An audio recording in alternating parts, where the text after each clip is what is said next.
మనం నిఖితా ఆయిల్స్ వాడుతున్న ఆర్మూర్ వెరైటీ మిరప తోటలో ఉన్నాము. ఇప్పుడు రైతు కూడా మనతో పాటు ఉన్నారు. ఇప్పుడు దీనికి ఎన్ని రౌండ్లు వాడారండి మీరు? 12 రౌండ్లు వాడాం సార్ ఇప్పటి వరకు. ఈ తోట వయసు అంతా 4 నెలలు ఇయ్యాలతో. ఈ 4 నెలలు వయసు. ఇప్పుడు ఎలా ఉంది కాపు? ఎలా ఉంది అంటావు? కాపు బ్రహ్మాండంగా ఉంది. ఒకసారి పైకెత్తి, ఇంకా ఇది కొంచెం పైకెత్తట కొమ్మలు పోతాయి. అసలు ఎట్ట కాసి ఎట్ట ఎర్రబడిందో చూడండి. కాయ సైజు గానీ కలర్ గానీ ఎట్టొచ్చింది? సూపర్ ఉంది సార్. సూపర్ ఉంది కదా. పెట్టుబడి విషయానికి వస్తే ఎలా ఉంది? తక్కువ ఉందా ఎక్కువ ఉందా పెట్టుబడి? ఎక్కువ ఉంది సార్. ఈ పెట్టుబడి చూస్తేనే ఆశ్చర్య రమ్మబుద్ధి కాదు.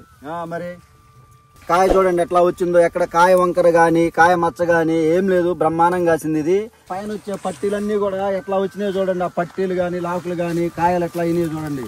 ఏది కూడా పూతలు వేస్ట్ కావట్లేదు. బ్రహ్మాండంగా ఉన్నాయి.